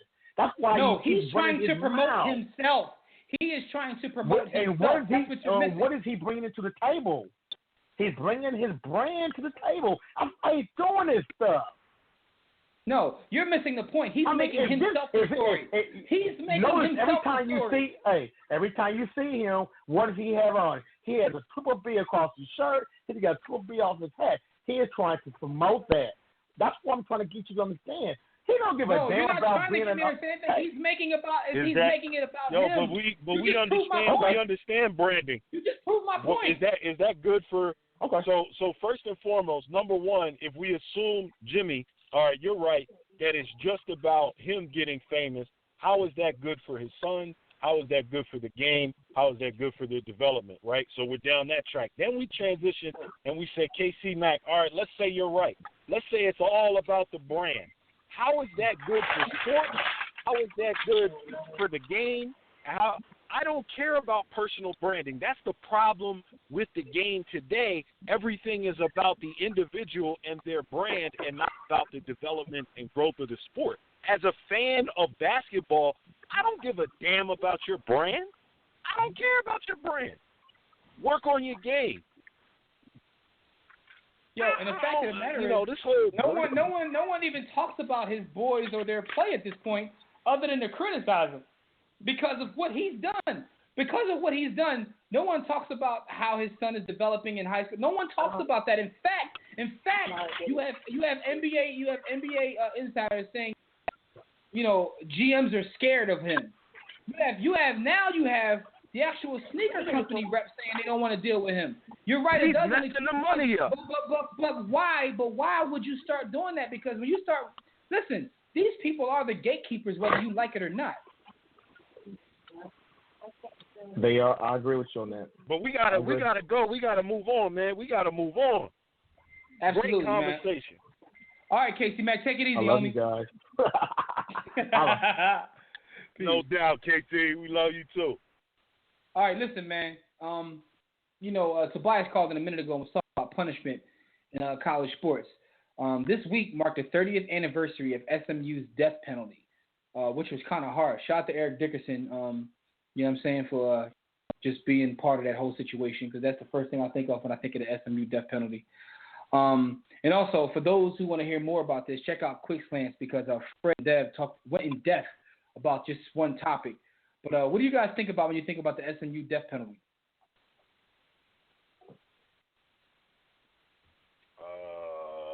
I think of Penn State and objectively how they probably should have received double, maybe. Damn. All right. Well, I mean, I guess because of what the board did. And by the way, I'm a Penn State fan. I'm a Joe Paterno fan. Yeah. So you said they should have got double? Yo, that's crazy, man. I think I think. So my next question to you, B. Austin, is how do you feel about Remy Ma paying for her brother's wedding? Although never mind. Like I said, although he didn't start out as her brother and started out as her sister. No. He got in some trouble for a little pedophilia. Oh, but he got a trouble about Nikki's brother. Oh, what I say? Who I say? That was Nikki. Man, that was Nikki. You said Remy Ma. Oh, my bad. Wrong chick. I meant to say. Yeah, that was Nikki. My bad. I meant to say Nikki. My bad, fam. I was about to say how you feel about that, considering how you think that Penn State should have been, you think she should have been dropped from her label or no? I feel about the same. I feel the same way about that as I do about ass shots. It all should be. All right, this is going somewhere else. Listen, though, everybody out there, check out Quick Slants, because Fred and Dev, they go in depth about SMU. Will it ever happen? How did it happen? All those things. So it's the 30th anniversary. So, make sure you check that out. Make sure you check out Quick Slants at WRSPN.com. Before we move on, I got to ask you guys about Bill Polian, because everyone knows who Bill Polian is, or any football head should know who Bill Polian is. Put together some amazing teams, but he says that T.O. and Moss aren't Hall of Famers. Was he trying to LeVar Ball and just get his name in the news, or what do you guys? I know that B. Austin's a huge T.O. fan. But no. Yeah, no. I'm a huge Randy Moss fan as well. I believe that Bill Polian genuinely believes that, but I also believe that Bill Polian subscribes to a world where football as a sport, the higher you go, is the most regimented sport that I know of. You got to march in a lot. There's some military qualities about an NFL team and an NFL roster. So people that deviate from marching in a straight line, that makes GMs uncomfortable, especially if they subscribe to that militaristic operational pattern for their organization. So Bill Polian, I feel like that's him saying that T.O. and Randy both flaunted the fact that their talent, ability, and skills allowed them to step outside of that, and GMs and teams still wanted them. I think that he may resent that.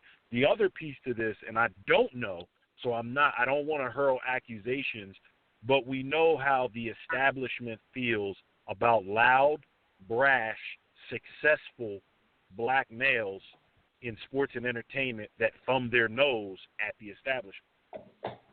So I'm not calling Bill Polian. I'm not casting any aspersions or calling Bill Polian anything, but I am saying that he is a part of an establishment that historically has had a problem with celebrities, black male celebrity entertainers and athletes being cocky and brash and not being humble and humbling themselves and stepping and fetching and being thankful and marching in that line. And so those were two guys that had their own personalities, like it, love it, hate it. They did their own thing. Some of it I didn't agree with. I didn't agree with Moss saying I play when I want to. I didn't agree with T.O. No, I agree with most of what T.O. said. But I I can see where people are coming from. But I feel like Bill Polian resents them, and I don't know what the root of that resentment is. So basically, he's doing it for his culture. That's what you basically all boils down to. Hank, what do you think about this? So I want to know if he feels that Marvin Harrison is a Hall of Famer or not. Because to me, I feel like because Marv was his guy, he would say yes, that Marv should be a Hall of Famer. And then I would like to ask him, what season would he have not traded Marvin Harrison straight up for Randy Moss? I mean, T.O., maybe there's a couple seasons where Marvin Harrison was better than T.O. But Randy Moss, it's not even close. Randy Moss is a surefire Hall of Famer. I don't care what he did. I don't care what antics, straight cash, homie, pulling down it, pretending to pull down his pants, whatever it was. That dude is arguably the greatest receiver of all time. And no, it's he is crazy the greatest to me receiver of all time. And the reason I say that is because the other guy doesn't exist to me no more. Yeah, I forgot, man. Yeah, Shout chicken commercials, stepping, Chicken fetching, and cooning, has removed him from history. He's been eviscerated from history because he is demeaning the black man, of which all three of us are a part of that group. I disagree with your assessment of Randy Moss versus T.O. I think they're both neck and neck. I get your question about Harrison. I think Bill Polian trades Marvin Harrison, who by the way deserves to be in the Hall of Fame. Shout out the Roman Catholic. He deserves where he is. But those two guys were both better than Marvin Harrison, who was great in his own right and one of my favorite players.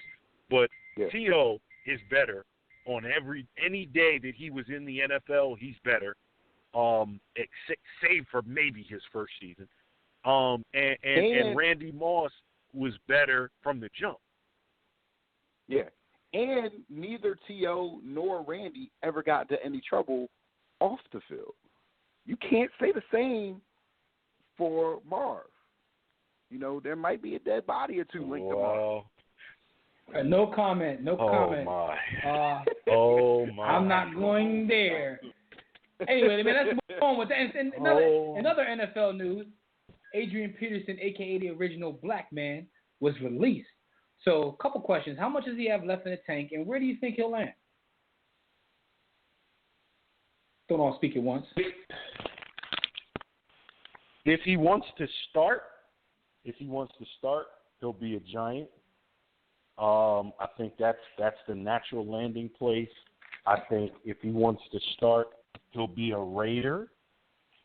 I think if he wants to start, he could even consider going to Green Bay, although their line is an issue. At this point in his career, I think that he still has gas in the tank.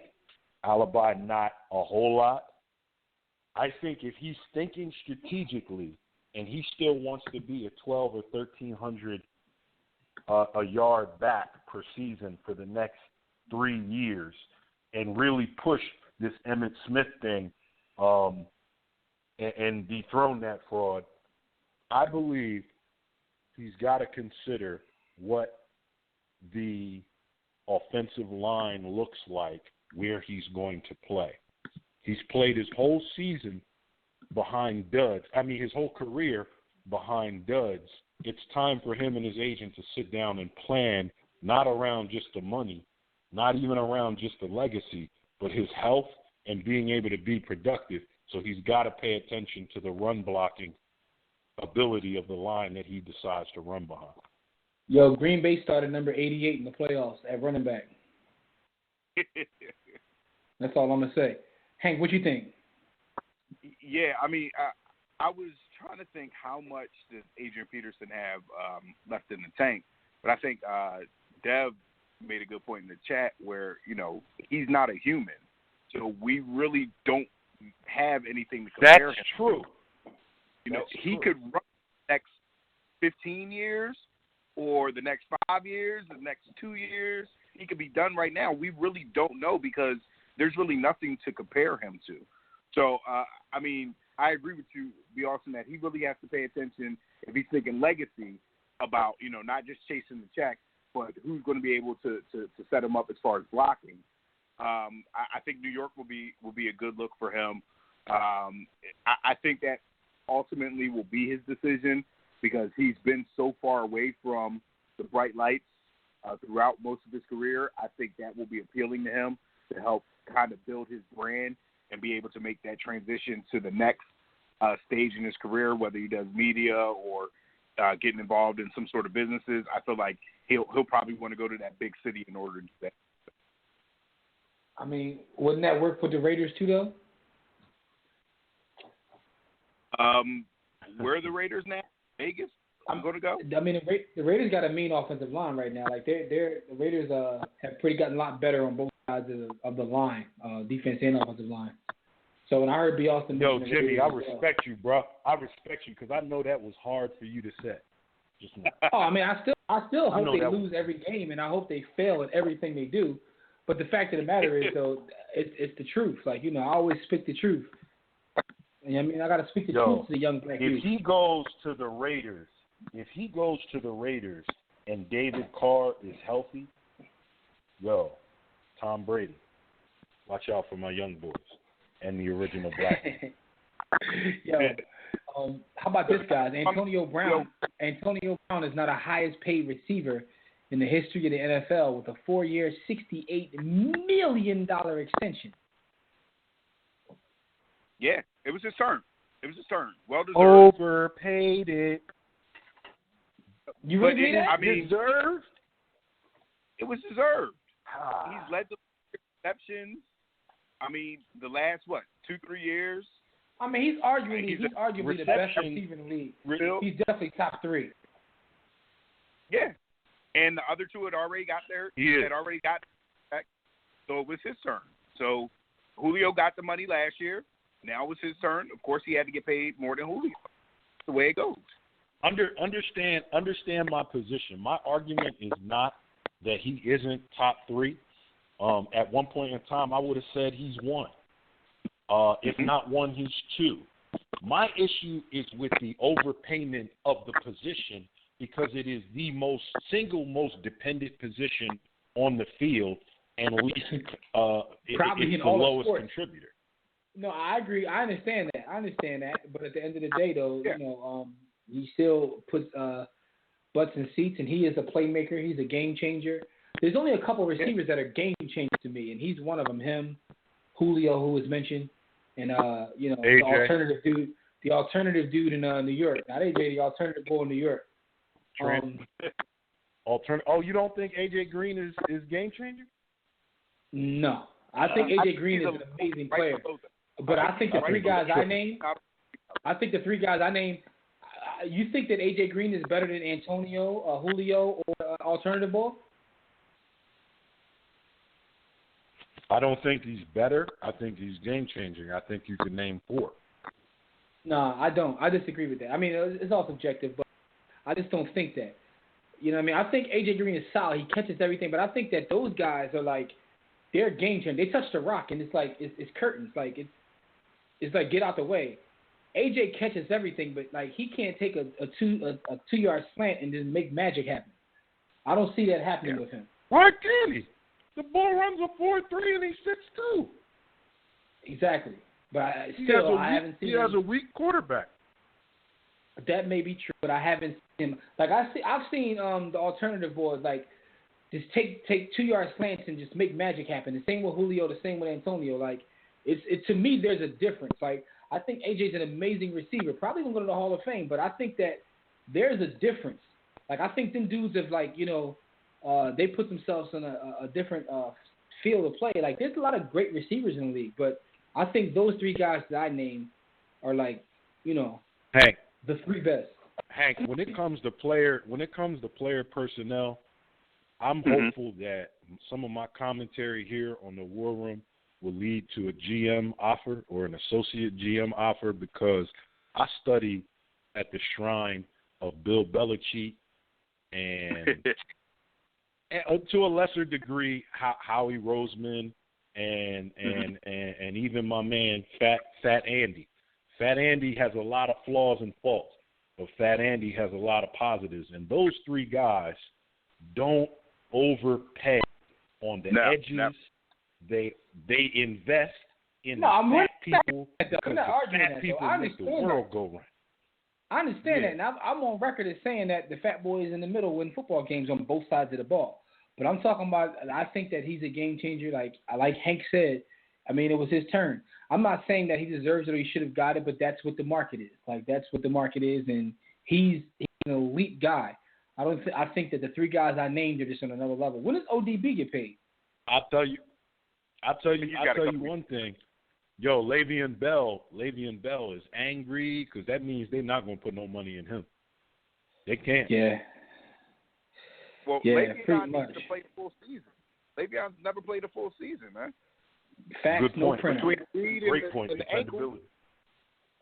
And the fact of the matter is, because one of the is due to his the verbal herbals, is that it makes it look worse, because it's not that you miss all the season because of straight injuries. It's medical. I understand that, but rules are rules, doggy. I think they all should be allowed to smoke it. I mean, who cares? I also think they all should be allowed to shoot steroids, but that's just my opinion. But there are rules in place that say you can't do that, so don't do that. You know what I mean? Like, so that kind of like makes him look bad, but I don't think that he's going to get paid. And Skyview, who's a huge Raiders fan, I don't know why, he said the Raiders are fully invested in Latavius Murray. I don't know how you can be fully invested in anyone with Latavius, but that's just my opinion again. You can't trust no grown man named Latavius. You know what I'm saying? You want everybody. They got a running back named Labia. Labia minora or labia majora? What you saying? You say what? You want everybody on steroids. You want the NFL to look like the WWF in the '90s, man. Hey, listen, man. Was it entertaining or not, though? It was. They might all be dead now, but but were you entertained? Is the question. Were you entertained? Yeah, I was entertained. Exactly. That was the best period of wrestling in the history of the entire sports entertainment, shall I say. Anyway, man. They all died before 40, but, it is what it is. But we got a lot of great memories out of it. It's all about entertaining me, man. I'm being selfish right now, man. You know what I mean? We got to move on. We definitely got to move on. Because before we get out of here, we got 15 minutes left. We got to talk about a couple topics in this thing of ours. Everybody, don't forget, check out everything we do, warroomsports.com. But we have to talk about the NBA, which is brought to you by Sports to Book. That is the award-winning book written by myself. You can find it at sportstobook.com or warroomsports.com. Go cop the book. But, before we get out of here, there's one thing that we have to talk about.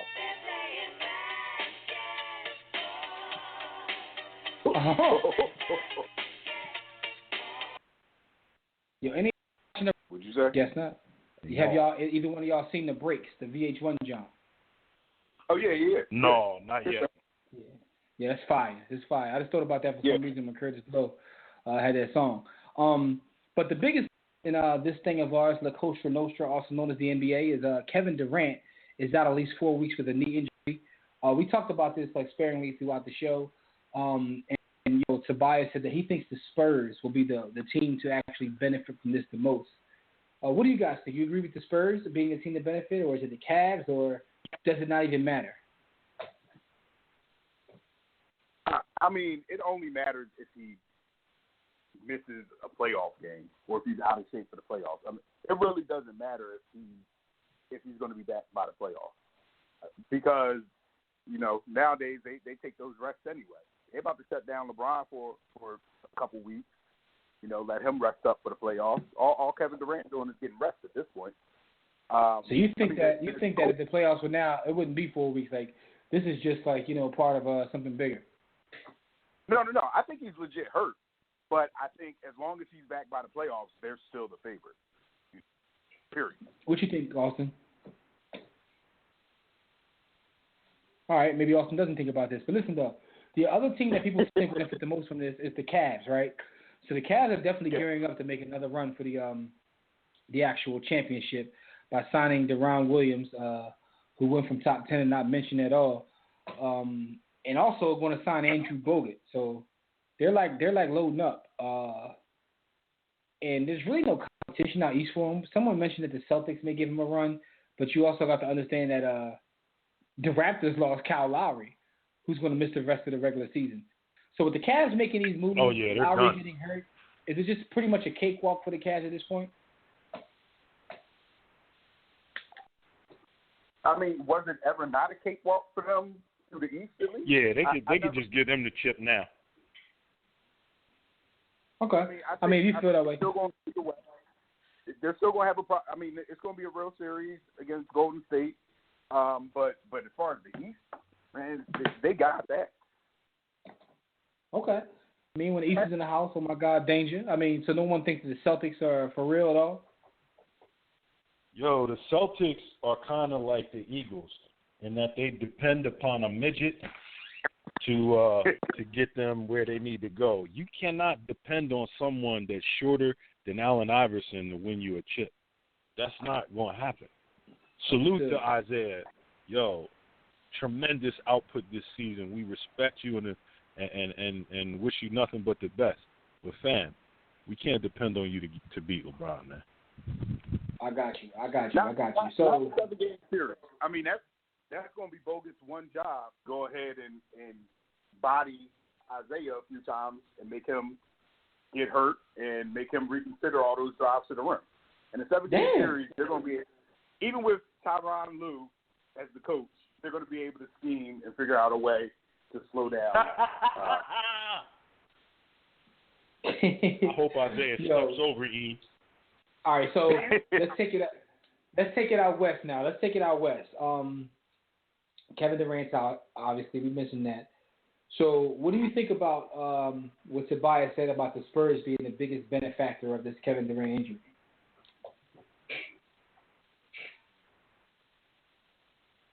Damn, I mean, they don't see the defensive.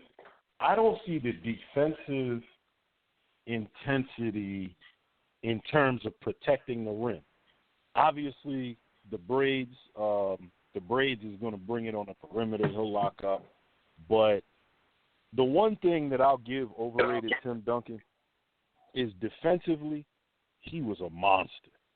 Even when he was consistently overrated and people were, trying to make arguments for him, his career being better than Kobe's, they were tripping. But even through all of that, offensively, when he declined over the last 7 seasons, defensively, man, he set the tone and he gave it his all. I don't see that on the Spurs, so I think that becomes an issue. Rim protection, not that Golden State is known for forays to the rim, but they get there. They can get there, and I think that is going to be San Antonio's downfall. Yo, how you gonna disrespect Timmy Turner like that, man? He ain't bringing the last Turner. 7 seasons. You said the last 7 seasons. All right, I exaggerated. I meant 5. 5. I meant 5. Damn. My bad, Savad. My bad. I meant 5. I meant 5. I didn't mean to say 7. I got you. But so here's another thought that comes from Twitter. This is Casey Mack. He stopped cussing at us, but he feels like the thing about the Spurs is that if the Spurs somehow get past Golden State, that the Cavs are going to have more trouble with them because the Cavs are actually built to play Golden State. At this point, the Cavs have been building their team to compete with Golden State, not the Spurs. Like, you know, I guess he's on the thing where styles make fights, and it could be a bad thing if the Spurs are the ones that get to the chip. Yo, that's disrespectful to LeBron, and I'm for it. I love every minute of it, but that's kind of saying if you have LeBron, Kyrie, Love, and the way they're stacked, and I understand the whole styles make fights argument, I do.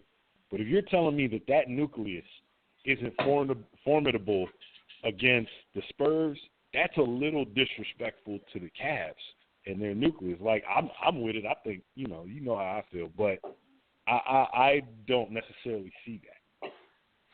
What about you, Hank? I think the Cavs match up great against the Spurs, actually. I mean, I think Aldridge is a great big for Kevin Love to play because neither one of them really want to mix it up. They want to shoot jumpers. You know, Kawhi, of course, is great. He's a beast. But, you know, LeBron in playoff mode, I think, is still better than Kawhi. And then who is guarding Kyrie Irving over there? No one. Not Patty Mills. Exactly. Kyrie will kill the Spurs in the series. Yeah. So, you know, man, I just don't like. I guess Kyrie is the type of guy. Kyrie is the type of guy who has a particular set of skills. When we get into point guard conversations, people overrate him. When we get into certain overall conversations, but if you just need someone who is between 6'2" and 6'3" to get you consistent buckets from everywhere, yo, it ain't many people better than Kyrie. I mean, you just need a killer. If you need someone 6'2" or 6'3" that can get you buckets from anywhere, who doesn't need that? Like, what squad doesn't need someone 6'2" or 6'3" that can get buckets from anywhere? But I get your point, though. But here's the X factor with this is, with the whole Spurs thing, is coaching. Because, you know, they got the God back there. So we'll see how things play out. But I think that this injury does make things interesting. But again, if KD is right back and is in play form, then it may not matter. I mean, it may not matter even if he doesn't come back, considering the Warriors. I mean, the team just won a gazillion games without Kevin Durant. Now, granted, they had a couple other players that are missing now, but still, they don't have the depth. They don't have the still same. Yeah, that bench got light. That bench definitely light. But they also have the X factor in Big Welvin. And shout out to everybody who's in our group chat who be hating on Big Welvin, man. Who don't got no bench? Free Big Welvin. Last thing I got to ask you, gentlemen, before we get out of here, man, the Sixers have shut down Embiid for the season. You know, are you guys still trusting the process, or are you? I guess the bigger question is, does this scare you at all with Embiid? Because he's shown what he do on the court. He's also shown that he's, you know, seems to be injury prone. Man, ain't nothing wrong with that boy. He's fine. Okay. They just announced that they continue tanking. We all see the games at the peak. I totally disagree with Hank's assessment, and that's one of the reasons that I hold firmly to the belief that the process is a little overrated. Oh, hold on, Hank. Hank, I gotta give you some context to this. Charleston has been against the process since it started, so he's never trusted the process. So I knew he was going to take this side of this. Yeah, I knew he was going to take this side. Jimmy, stop treating our brother Hank like you don't listen to the show. Come on. No, that's not what I'm saying. What I'm saying is, I just want to give our listeners as well, because we may have new listeners on here, that you've never trusted the process, even when it looked like it bears a lot of fruit. The injury to Embiid, out of all of this, the goal was to get assets and to turn these big men into something. Okafor, for all of the slander that you're going to give him, that I'm going to give him, offensively, he had game. Yeah. Nerlens Noel, I'll let y'all say nice things about him, and I just won't say anything at all. And then you have Embiid. Embiid, the spiritual leader, reached out and said, I see a lot of myself in him. So that right there is the endorsement that you need. all of the shenanigans off the court, all of the entertaining personality. Yo, Hakeem blessed that boy. So we know the game is there. But my man can't stay healthy. He missed 2 years already. Yeah. Yo, and I Hank, can't believe, to your man. point, I can't put my faith. He's not going to be around. But hold on, Hank, to your point, I saw something interesting. I saw this now. I don't know where this came from, but this was actually on the news here in Philly. That Joel Embiid hurt himself dancing at a Meek Mill concert, but he was already out before the concert, so I don't know where they got that from. Like, I guess it's just in style to slander Meek, so they trying to like blame him for Embiid being out. Yeah, so, I mean, at the end of the day, the Sixers won twice as many games as we did last year. We weren't trying to. We still trying to get one of these point guards with these top picks. Not only do we need to finish in the top 3 so that we get a great pick, we also are trying to keep the Lakers out of getting in the top 3 so that we get their pick as well. So it's beneficial for us to shut everybody down. We weren't going to make the playoffs. Shut them down. Let Ben Simmons get the Rookie of the Year next year. And I'm telling you, we're going to be a problem. Nice. Shout out to Ben Simmons, man. Everybody's still waiting to see what you can do, but it's time for us to get out of here. Well, last thing I want to ask you guys one question, because you just mentioned Ben Simmons winning Rookie of the Year next year. Do you think Embiid will still win even though he's shut down? I mean, honestly, he has been the best rookie, but even me being a big fan of his, I don't want to see that. Austin, what's your thoughts? He has no thoughts. I'm going to say give the young legend the Rookie of the Year, but let's get out of here. Thanks, everybody, for joining us for another week in the War Room. Shout out to everybody in the chat room, Facebook, Twitter, people that called in and got through. We appreciate it. Those we couldn't get to, we definitely apologize. To the next week, live right here on demand on the WRS Podcast Network for more great sports talk. We'll talk about the NBA stretch run and course. So until enjoy your weekend, enjoy your week. We'll see you right back here next time. Catch everything we do at warroomsports.com. Also, a special thanks to the homie Hank, a.k.a. Mr. TMZ. Hank, what's your social media so people can see when you come back on TMZ? Yeah, you can follow me at Billy Beige on Twitter and IG.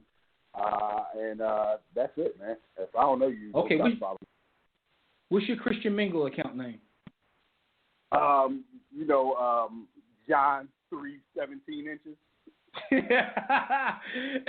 Anyway, catch everything we do, like I said, at warroomsports.com. Also pick up my book, Sports the Book, at sportsthebook.com or warroomsports.com. Until next time, everybody, don't accept mediocrity. Be steadfast in the war against ignorance, and we'll see you chumps on top.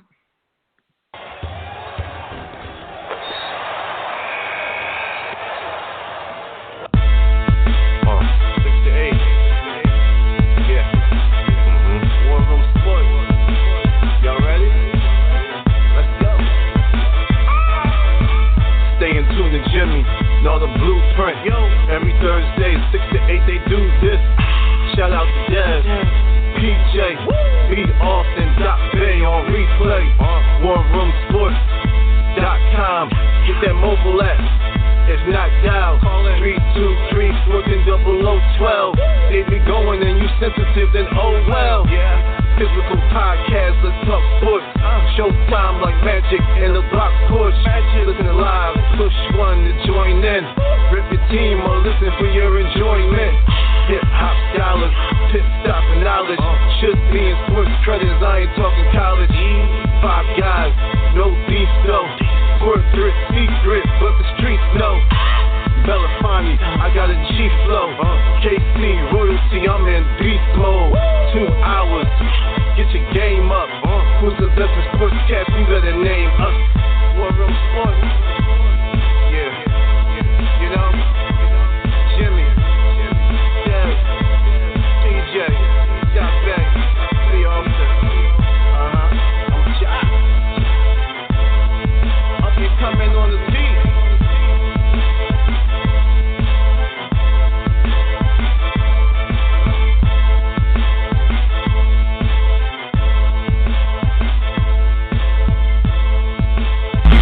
War Room Sports.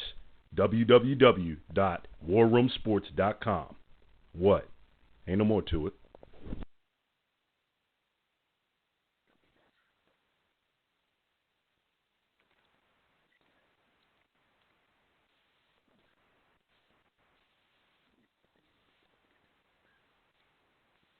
And now, insurance-minded speeches from Geico. It's a common expression, don't look a gift horse in the mouth. However, what if the horse's mouth is filled with useful insurance tools? This is the exact case with the Geico app. Yes, the app is free and therefore a gift horse. However, look inside the app and behold, emergency roadside assistance, digital ID cards, bill pay. Get the Geico app. Look it in the mouth, get amazing services. Thank you.